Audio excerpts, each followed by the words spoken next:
Leg 6 of my journey began at a lovely bed and breakfast in Rosslare called Tusker House by the Sea that I was lucky to get because someone had canceled.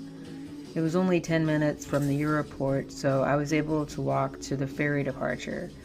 I had walked all over Rosslare looking for a room, and two friendly innkeepers coordinated between each other to find me a comfortable stay. It was an absolutely gorgeous summer morning and a windy ride across the Celtic Sea. This is by far the biggest boat I've ever been aboard, and it was a relaxing 4-hour ride to Pembroke Dock.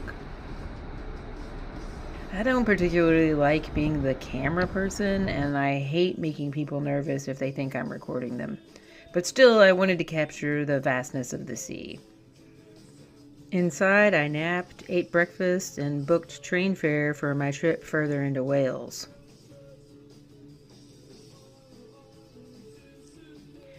When I disembarked at Pembroke Dock, I tried to exchange some currency at a place called Post Office Travel Money, but evidently I picked the wrong one.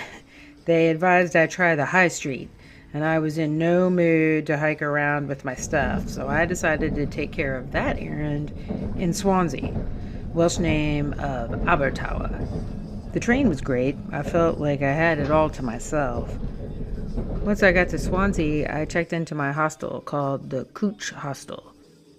On the way to Tesco, I marveled at some architecture, the rebuilt St. Mary's Church, and the old courthouse with its homage to King Edward VII, impressively carved in Bath stone.